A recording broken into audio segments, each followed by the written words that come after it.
Browns getting ready for mandatory minicamp. Means most, if not all, of the guys will be out in Berea tomorrow when that gets underway. ESPN with some storylines for minicamps from across the NFL.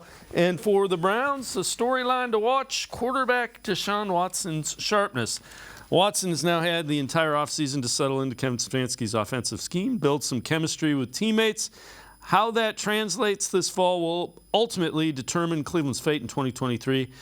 Minicamp will provide a glimpse. Let's welcome in Scott Petrak, Browns beat reporter for the Elyria Chronicle-Telegram, brownzone.com. And Scott, we were trying to find out what they can and can't do in minicamp. They can't do a lot, but 11 on 11, it might give you a little bit of a glimpse. Yeah, and they can certainly throw it around, right? 7-on-7 individual drills. Watson will throw the ball plenty. I think it's interesting. You can only base so much off of, these practices in May and June.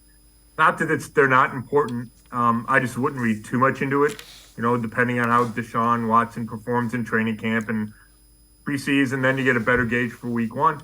But I do think it's worth noting, 2 weeks ago when we went to the first OTA that was open to reporters, he didn't look great. They threw a bunch of deep balls. They were missed connections on most, if not all of them.